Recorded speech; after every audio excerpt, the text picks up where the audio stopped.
नमस्कार साथियों, स्वागत है आप सभी का ज्ञान भूमि के यूट्यूब चैनल पर। मेघदूतम का जो पूर्व भाग है, पूर्व मेघ, उसके पद्यों को हम सभी प्रश्नों के माध्यम से हल कर रहे हैं। प्रश्नों के माध्यम से हल करने के क्रम में यह अपेक्षित है कि इस श्लोक को आप पहले से काफी अच्छे तरीके से पढ़ चुके हो। केवल और केवल अब आप इसके प्रश्नों को हल करके अपने अधीत विषय वस्तु का अभ्यास कर सके।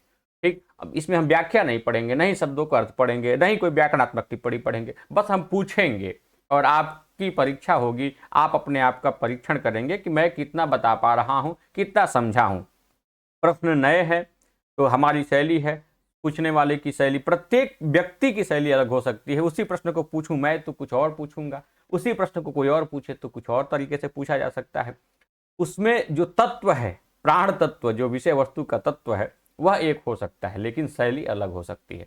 तो प्रश्नों के माध्यम से फिर आज 2-3 श्लोकों को देखेंगे हम लोग कि क्या क्या है, किस किस तरह के प्रश्न बन सकते हैं।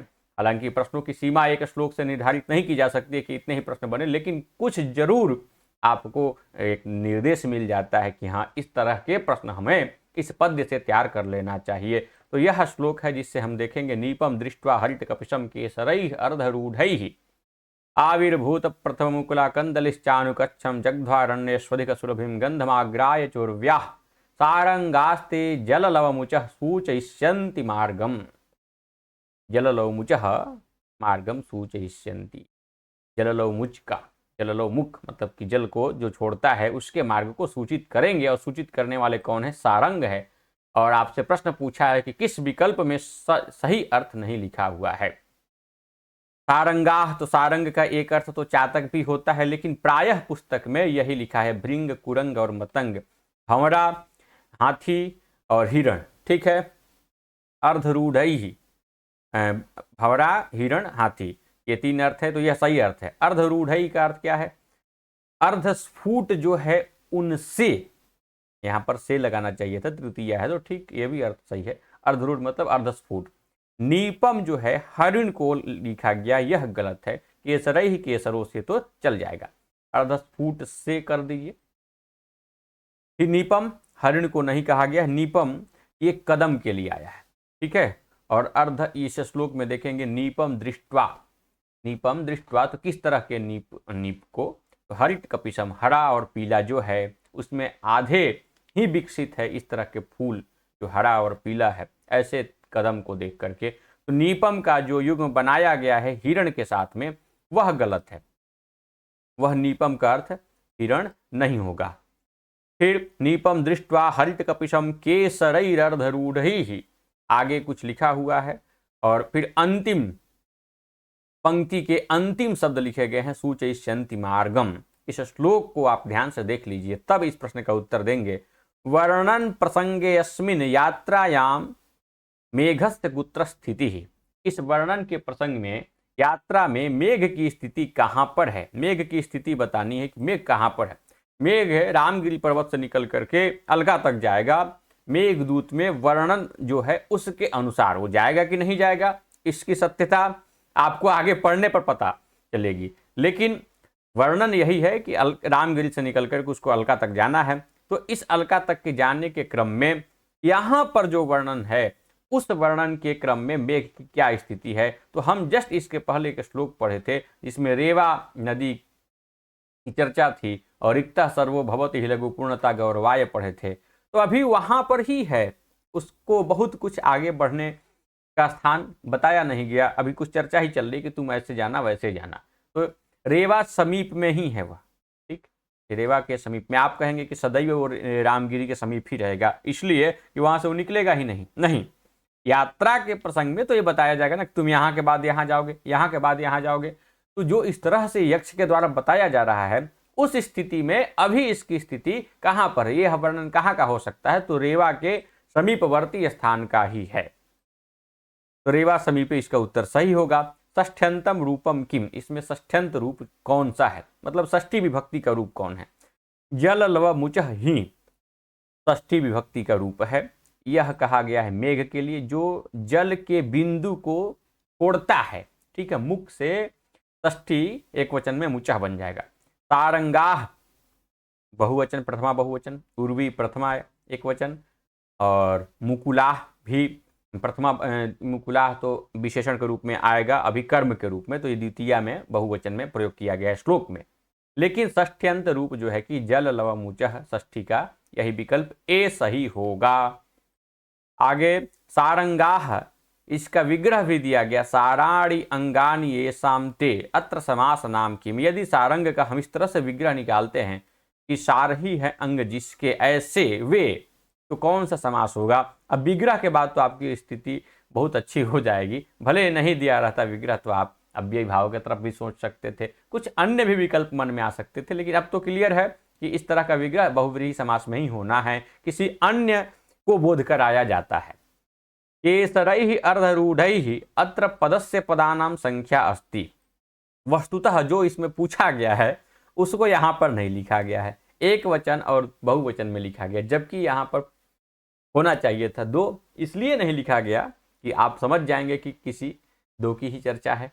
तो कितने पद है, तो जब विभक्ति लग जाए तो वह प्रातिपदिक पद बन जाता है। तो केसरैः में तृतीया है और अर्धरूढ़ैः में भी तृतीया है, तो ये केसरैः एक पद है और अर्धरूढ़ैः एक पद है, अर्ध और रूढ़ में समास है, ठीक है, जबकि केसरैः और अर्धरूढ़ैः में संधि है लेकिन समास नहीं है। तो ये एक अलग पद है केसरैः और अर्धरूढ़ैः है अलग पद है, तो दो पद है, विकल्प बी सही होगा। आप इस तरह से पद पदार्थ का भी ज्ञान करते चलिए, क्योंकि आने वाले समय में परीक्षा की कठिनाई बढ़ेगी, परीक्षा का स्तर कठिन होगा, वहां पर आप जितना मन से पढ़े रहेंगे उतने ही आगे रहेंगे। भले ही एक ही प्रश्न कठिन हो, लेकिन आपको आनंद आ जाएगा यदि आप एक कठिन प्रश्न हल कर लेते हैं तो। नीपम दृष्ट्वा हल्ट कपिशम केसरैः अर्धरूढ़ैः अत्र कति विशेषण पदम प्रयुक्तम। देखिए इस श्लोक में ये जो भी प्रश्न बने हैं 411 के बाद 411 ए लिखा है। यदि आप हमारी वीडियो पहले से देखते आ रहे हैं तो इसका आप समझ जाएंगे कि ए का मतलब क्या है। पुस्तक में नहीं है यह प्रश्न, अलग से जोड़ा गया है, ठीक है। किस पुस्तक की बात कर रहा हूं, परीक्षा पीयूषम साहित्य खंड की पुस्तक की चर्चा अंतिम हम लोग कर लेंगे, अभी प्रश्न पे चर्चा करते हैं। तो अलग से जोड़ा हुआ प्रश्न है, नीपम दृष्ट्वा हल्ट कपिशम केसरैः अर्धरूढ़ैः। यहाँ पर विशेषण पद कितने हैं, देखिए अर्धरूढ़ैः केसरैः का विशेषण है, तो विशेषण नंबर 1 यहाँ पर आपको दिखाई दे दिया। और हरित कपिशम जो है कि एक ही पद है, वह है नीपम का, तो यह विशेषण नंबर 2, और कोई इसमें विशेषण के रूप में प्रयोग नहीं है। केसरैः विशेष्य है, नीपम विशेष्य है, दृष्ट्वा यहाँ पर क्रिया का वाचक है, तो दो विशेषण है, विकल्प बी सही हो जाएगा। द्वे विशेषण पदम अत्र अस्तः, पदम तो अस्ति कर दीजिए जब द्वे कर दिए तो। पूर्व्याः गंधम कुत्र अधिक सुरभिम भवति। पूर्व्याः मतलब पूर्वी मतलब पृथ्वी, पृथ्वी का गंध कहाँ पर अत्यधिक सुगंधित हो जाता है। तो इसी श्लोक में देखिए लिखा अरण्येषु, अरण्येषु जग्ध्वा, यहाँ तक इस बात को प्रस्तुत करने के लिए जग्ध्वा है। उसके बाद है अरण्येषु अधिक सुरभिम गंधम आघ्राय चोर्व्याः। उर्व्याः मतलब पृथ्वी के अत्यधिक सुगंधित गंध को सूंघ करके, कहां पर सूंघना है, तो वन में, तो यही उत्तर देना है आपको। अरण्येषु एक ही वचन में बोले तो भी कोई दिक्कत नहीं है, पृथ्वी का गंध कहां पर अत्यधिक सुगंधित हो जाता है, तो वनों में, अरण्य यहाँ पर विकल्प बी उत्तर सही होगा। जग्ध्वारण्येष्वधिक सुरभिम गंधमाग्राय चोर्व्याः अत्र कति क्रियापदम प्रयुक्तम। क्रियापद कितने प्रयुक्त हैं, तो क्रियापद कृदंत भी होते हैं, कैसे हो जाते हैं, वो भी क्रिया को प्रस्तुत करते हैं, तो क्रियापद है वो। और सामान्य जो तिगंत है वो तो क्रियापद होता ही है, तो एक है जग्ध्वा, एक है आघ्राय, ये दोनों क्रिया के रूप में ही प्रयुक्त है। जग्ध्वा जो है कि पूर्व में कंदलियों को चबाने की जो बात की गई है उसके लिए आता है, और पृथ्वी के गंध को सूंघने की चर्चा जो है वह आघ्राय शब्द से प्रस्तुत किया गया है। इस तरह से दो क्रियापद है यहाँ पर, ठीक है। आपको यह नहीं उत्तर देना है कि कोई भी नहीं। जग्ध्वारण्येष्वधिक सुरभिम गंधमाग्राय चोर्व्याः अत्र कति क्रियापदम प्रयुक्तम, अत्र द्वे विकल्प बी सही है। तारंगास्ते जल लव मुचः सूचयिष्यन्ति मार्गम अत्र ते पदेन बोधितः। यहाँ पर एक ते पद आया है, यह तारंगाः ते जल लव मुचः या जल लव मुचः ते जल को छोड़ने, जल के बिंदुओं को छोड़ने वाले तुम्हारे मार्ग को सारंग सूचित करेंगे। तो सूचयिष्यन्ति क्रिया का कर्ता यहाँ पर सारंग है। तो ते कौन बोधित हो रहा है? ते से, तो ते से मेघ बोधित हो रहा है कि हे मेघ तुम्हारे मार्ग को सूचित करेंगे ये सारंग। अगला है हरित कपिशम इत्यत्र कः समासः। हरित कपिश में क्या समास है? तृतीया तत्पुरुष, सुप्सुपा समास, द्वंद्व और कर्मधारय। तो आपको लग रहा होगा कि यह द्वंद्व है, लेकिन एक सूत्र है वर्ण वर्णेन, इस तरह से करके सूत्र देखना, बता दें। वर्ण का वर्ण के साथ समास कर्मधारय के रूप में हो जाता है। इसमें आप कर्मधारय पढ़ते समय ये भी देखे होंगे कभी कभी ऐसी स्थिति आती है कि दोनों शब्द विशेषण हो जाए। ऐसा तो लग रहा है कि हरित और कपिश दोनों का हम समूह बना दें और उसमें एक वचन कर दें। मैं एक सेकंड बता ही देता हूँ। हरित कपिशम, हरित, वो सूत्र बस बताना चाह रहा हूँ। वर्णो वर्णेन, ठीक, कर्मधारय समास है यहाँ पर, वर्णो वर्णेन सूत्र है। और हरितम च तत्कपिशम, हरित भी है और वह पीला भी है, इस तरह का विग्रह होकर के कर्मधारय समास यहाँ पर आपको करना है।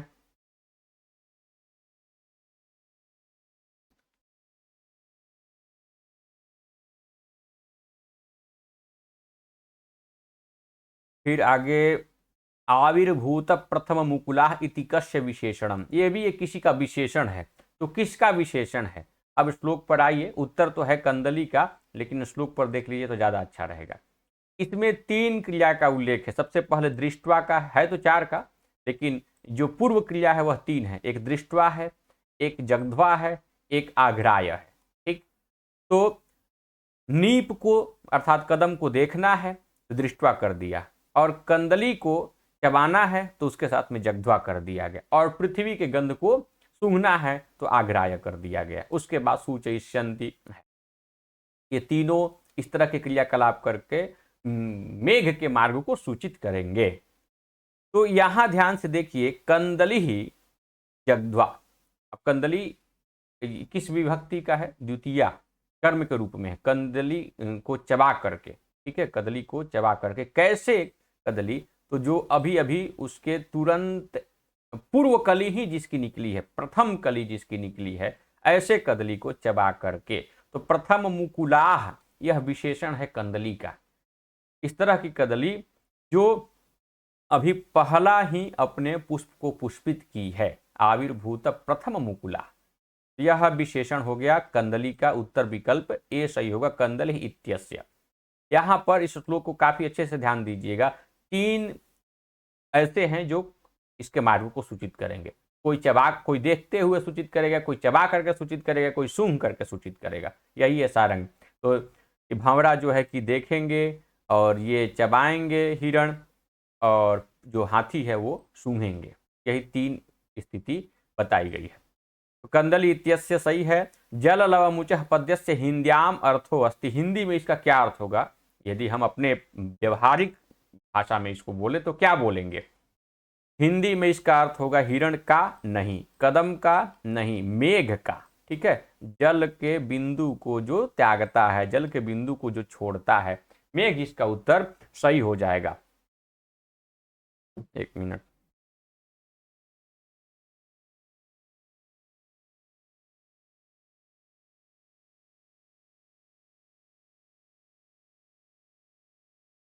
जग्ध्वारण्ये स्वधिक सुरभिम गंधमाग्राय चोरव्याह अत्र के सुरभिम जिघ्रंती। सुरभि अर्थात सुगंध को सूंघने की बात की गई है। तो कह रहा है कौन ऐसा है कि जो सूंघेगा? सूंघने का कार्य कौन करेगा? जल लव मुचह, मेघ नहीं, मेघ नहीं करेगा। जो सारंग है वह करेंगे। हाँ जी हाँ, वह करेंगे। यहाँ पर सारंग तीनों को भी अलग करके पूछा जा सकता था, मैंने सारंग लिख दिया तो और आपके लिए आसान हो गया। तीनों को अलग अलग करना कर दिया जाए, तब श्लोक का अन्वय सटीक तरीके से, कि सूंघने का काम कौन कर रहा है, चबाने का काम कौन कर रहा है, देखने का काम कौन कर रहा है। तो सारंग यहाँ पर सूंघेंगे पृथ्वी के गंध को। उर्व्याह पृथ्वी के लिए ऐसा कुछ नहीं है, तो षष्ठी का भी रूप है। मुकुलाह, मुकुलाह यहाँ पर उर्वी, मुकुलाह जो है ये कलियों के लिए है। और उर्वी, उर्व्याह गंधम, ये उर्वी के साथ गंध का संबंध है। तो यह उर्वी, तो ऐसे भी यह उर्वी शब्द नहीं हो सकता है, उर्व्याह शब्द, क्योंकि षष्ठी में है। सूंघने का काम के साथ कोई संबंध नहीं है इसका। पृथ्वी को जरूर सूंघेंगे, लेकिन पृथ्वी ही सूंघेंगी ऐसा अर्थ नहीं निकलेगा। विकल्प बी सही है। तारंगास्ते जल लव मुच सूचयिष्यन्ति मार्गम, अत्र के मार्गम सूचयिष्यन्ति। एक यहाँ पर भी था ना, जल लव मुच, मार्ग को सूचित कौन करेंगे, अत्र के सुरभिम जिग्रंथि। अच्छा, यहाँ पर सुरभि को सूंघने की बात की गई थी, और यहाँ पर पूछा गया कि मार्ग को कौन सूचित करेंगे, तो भृंग कुरंग मातंग तीनों सूचित करेंगे। मेघा नहीं, कुसुमानी नहीं, पृथ्वीपालका नहीं, भंवरे, फिर हिरण और हाथी, ये सूचित करेंगे। निम्नेषु कस्यार्थो अस्ति जलप्राय प्रदेशे, जलप्राय प्रदेशे, इसमें से किसका अर्थ हो सकता है, विकल्प जो 4 दिया गया है इसमें से किसका अर्थ जलप्राय प्रदेश हो सकता है, तो अनुकच्छम का अर्थ होगा जलप्राय प्रदेश से, कच्छारों में, ठीक, अनुकच्छम कच्छेसु, यह अर्थ निकलेगा इसका। जो एक तरफ ऊंची पृथ्वी, फिर बीच में ऊंची पृथ्वी, और नहर जिसको आप बोल सकते हैं, चौड़े नहर के लिए ये शब्द है, उन कच्छारों में, या कोई पतली सी नदी बह रही है जहाँ पर जल का प्रवाह है, उस स्थान को कच्छार कहा गया है, और अनुकच्छम मतलब कि उसी कच्छारों में। विकल्प डी सही होगा। जल प्राय, जल प्राय मतलब कि जल की अधिकता है जिस जगह पर, उसको जल प्राय प्रदेश बोलेंगे। अनुकच्छम का अर्थ जल प्राय प्रदेश हो सकता है, होगा। जग्ध्वा इत्यस्य संबंधः केन, जग्ध्वा यह क्रियापद कृदंत रूप में आप देखे थे श्लोक में, तो इसका संबंध किसके साथ में, कंदली के साथ में, कि नीपम के साथ में, कि उर्व्याह गंधम के साथ में, कि मार्गम के साथ में, तो कंदली के साथ में है। इसी को चबाना है ना, इसको तो देखना है, इसको सूंघना है, और इसको सूचित करना है, तो विकल्प ए सही होगा। 417 बी का विकल्प ए। तारंगास्ते जल लव मुच सूचयिष्यन्ति मार्गम, अत्र सूचयिष्यन्ति इत्यस्य ग्रहणेन को अलंकार। यह पद्य का अंतिम पाद है। सारंगास्ते जल लव मुच सूचयिष्यन्ति मार्गम, सूचित करेंगे, सूचित करेंगे यह कहा जा रहा है, सूचित करते हैं ऐसा नहीं कहा जा रहा है। सूचित मतलब संभावना व्यक्त की गई है, अनुमान किया गया है।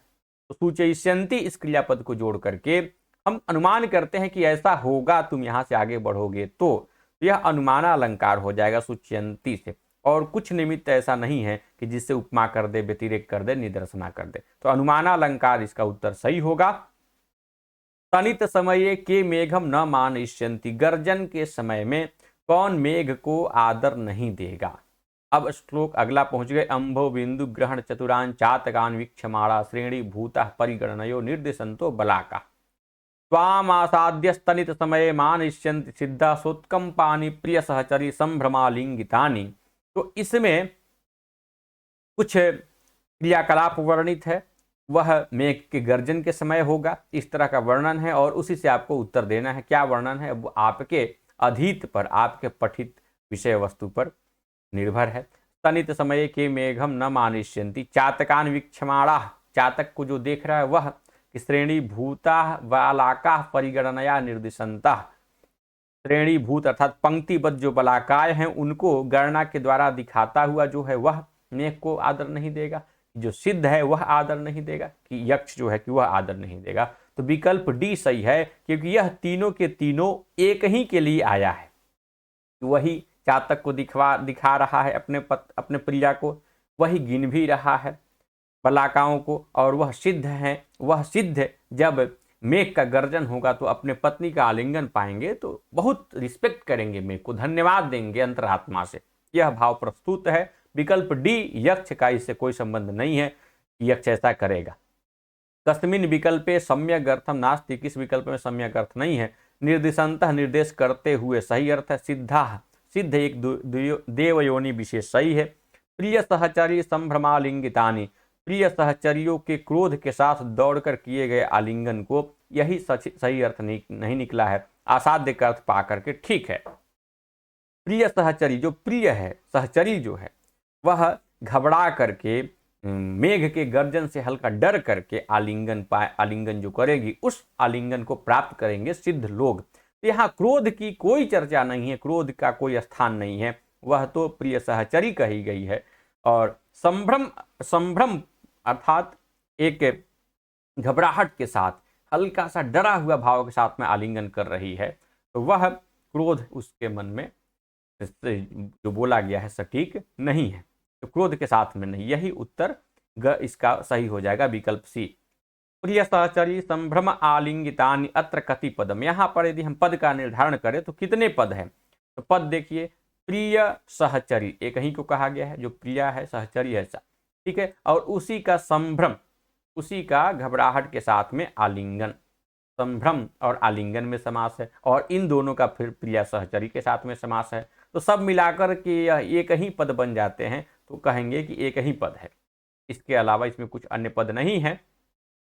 अंभो बिंदु अत्र समासः, तो अंभो बिंदु में क्या होगा, अंबसाम बिंदवः, अंभो बिंदु जो जल के बिंदु हैं, तो तत्पुरुष समास कर दीजिए, षष्ठी तत्पुरुष। अंभो बिंदु ग्रहण चतुरान चातकान वीक्षमाणा श्रेणी भूता परिगणनया निर्दिशंतो बलाकाः, अत्र श्रेणी भूता विशेषणेन संबंधिताः। यहाँ पर श्रेणी भूत जो शब्द का प्रयोग किया गया, श्रेणी भूत अर्थात श्रेणी में बद्ध, श्रेणी में जो कन्वर्ट हो चुके हैं, ऐसा विशेषण किसका है, तो ऐसा विशेषण है श्रेणी भूता बलाका का। 422 का विकल्प बलाका बी सही होगा, 422 का विकल्प बी सही है। आगे वीक्षमाणा इत्यनेन सह कर्तृत्वेन विवक्षित पदम किमस्ति। वीक्षमाणा भी एक क्रिया को प्रस्तुत करने वाला पद है, ठीक, वर्तमान काल का बोधक है, तो यह क्रिया रूप या क्रियापद किसके साथ में कर्ता के रूप में विवक्षित, इसको यदि इसके साथ हम यदि किसी कर्ता की चाहत रखें तो किस कर्ता को करेंगे, तो जो दिखा रहा है, कौन दिखा रहा था, सिद्ध दिखा रहे हैं अपने पत्नी को ना, वीक्षमाणा। यहाँ देखिए, अंभो बिंदु ग्रहण चतुरान चातकान, ठीक, यह तो कर्म पद हो गया। ऐसे वीक्षमाणा सिद्धा, वीक्षमाणा सिद्धा, 21 का श्लोक, 21 नंबर श्लोक का ये है। चातकान दिखाते हुए, फिर श्रेणीभूत जो है बलाका, उनको गणना से निर्देशित करते हुए, ये पहला क्रियाकलाप है, ये दूसरा क्रियाकलाप है, और तीसरा तो फल ही मिल जाएगा उनको, तो बलाका का विशेषण हो जाएगा श्रेणीभूता, और यहाँ पर वीक्षमाणा का संबंध विवक्षित, यदि हम कर्ता के रूप में किसी की विवक्षा करें तो सिद्धा सही है, बलाका चातका प्रिय सहचर्य नहीं।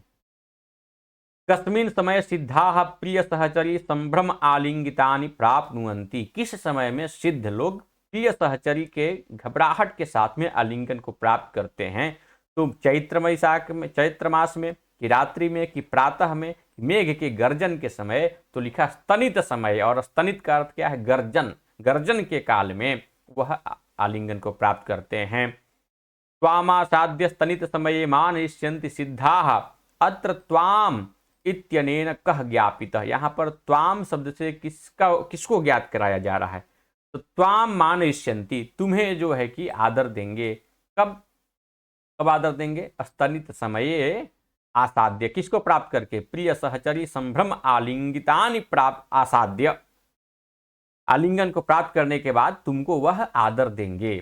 यह सब कुछ होगा कब, गर्जन के समय में। कौन देगा, तो सिद्ध लोग। तो यहाँ पर त्वाम से कौन ज्ञापित हो रहा है, त्वाम मतलब कि तुम, मेघ, मेघ कर्म के रूप में है, मानयिष्यन्ति क्रिया का कर्म कौन है, त्वाम शब्द, तुमको देंगे ना आदर, तो त्वाम यहाँ पर मेघ है, मेघ के लिए शब्द आया है पयोद, और कोई है क्या जो मेघ का वाचक है, नहीं, तो पयोद उत्तर सही होगा। श्रेणी भूता परिगणनया निर्दिशंतो, रिक्त स्थान की पूर्ति करनी है, निर्दिशंतो बलाका, विकल्प ए सही है। पद्येस्मिन् प्रिय सहचरी संभ्रम आलिंगितानि कीदृशानि वर्णितानि। प्रिय सहचरियों का जो संभ्रम अर्थात घबराहट के साथ जो आलिंगन है वह किस तरह का वर्णित है, क्रोध युक्त वर्णित है, कि सोत्कंपानि, तम कांपते हुए वह आलिंगन करेंगी, यह वर्णित है। सोत्कंपानि प्रिय सहचरी संभ्रम आलिंगितानि आसाद्य सिद्धाः त्वाम मानयिष्यन्ति, सिद्ध जो है कि तुमको आदर देंगे, विकल्प बी सही होगा। भयंकराणि अनादर युक्तानि ना ना ना ना, ऐसा उत्तर नहीं, वो तो बहुत प्रेम के साथ ना उनको आलिंगन कर रही है, हाँ घबराहट जरूर है। और उसी आलिंगन को प्राप्त करके तो मेघ को धन्यवाद देंगे जो सिद्ध लोग हैं। विकल्प बी सही है इसका। त्वामासाद्य स्तनित समये मानयिष्यन्ति सिद्धाः अस्याः पंक्त्याः अग्रिमा पंक्ति वर्तते। इस पद्य से आगे की पंक्ति क्या है? तो त्वामासाद्य स्तनित समये मानयिष्यन्ति सिद्धाः तोत्कम पानि प्रिय सहचरी संभ्रमालिंगितानी। ठीक, क्योंकि पहले वाले में तो अंबो बिंदु ग्रहण चतुरान चातकान वीक्षमाणा है, फिर श्रेणी भूत परिगणनया निर्दिशंतो बलाका त्वामासाद्य स्तनित समय मानिष्यन्ति सिद्धा सुत्कम पानि प्रिय सहचरी संभ्रमालिंगितानी। विकल्प डी इसका उत्तर सही है। अंबो बिंदु ग्रहण चतुरान चातकान वीक्षमाणा श्रेणी भूता परिगणनया निर्दिशंतो बलाका प्रसंगेस्मिन के मेघम मानयिष्यन्ति। ये जो प्रसंग चल रहा है ना कि तुम इस तरह का जब करोगे तो तुम्हें आदर सम्मान देगा, तो कौन आदर सम्मान देगा इस प्रसंग में? मैं पूरी बात को नहीं लिखा, यहाँ पर आप इस प्रसंग को जोड़ लीजिए। इस प्रसंग में मेघ को कौन आदर देगा? श्रेणी भूता बलाकाय। बलाका क्यों देंगी? सिद्ध लोग। जी हाँ, सिद्ध जो है कि वही आदर देंगे, क्योंकि उन्हीं को प्रिया का आलिंगन प्राप्त हुआ है, वो भी गर्जन करने के चलते हुआ है, इसीलिए इनको आदर मिलेगा।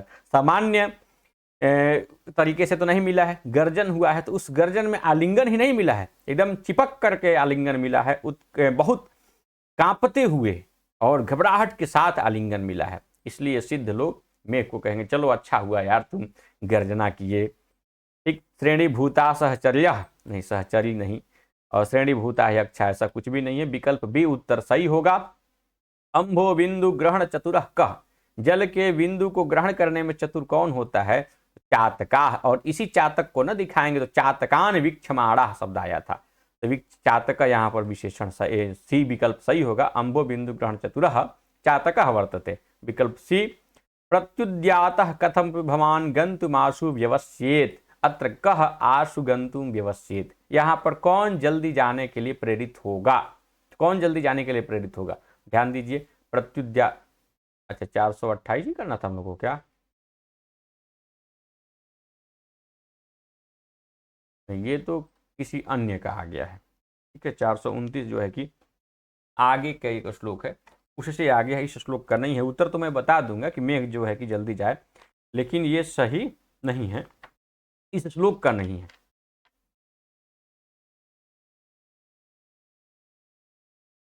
काह परिगणनया निर्दिष्टाः कथिताः। यहाँ तो प्रत्युद्यातः नहीं है ना, नहीं है, यहाँ पर है, अगले में है। तो अगले का प्रश्न इस श्लोक के साथ में आ गया, कोई नहीं, ऐसा बहुत बड़ा अपराध नहीं कर दिया करके। काह परिगणनया निर्दिष्टा कथिता। कौन ऐसी हैं जो परिगणना से निर्दिष्ट होती हुई कही गई है? चातकों की प्रियाएं नहीं, जनपद की वधुएं नहीं, प्रिय सहचरी नहीं, बलाकाएं कही गई है। परिगणना से निर्दिष्ट किसको किया जा रहा है? बलाकाएं को। तो परिगणना से निर्दिष्ट होती हुई कौन है? बलाकाएं हैं। 429 विकल्प बी, 429 बी का विकल्प डी उत्तर सही है इसका। मुझे लगता है कि बहुत कुछ आपने इन सब प्रश्नों से सीखा होगा, और ये सारे प्रश्न आप स्वयं से भी हल कर सकते हैं। ये केवल मेघदूत का ही नहीं, सात सात ग्रंथ का, सुकनासोपदेश का, किरातार्जुनीयम का, नीति शतकम का, उत्तरामचरितम का, शिवराज विजय का, मेघदूत का, विज्ञान शाकुंतलम का, और छंद का।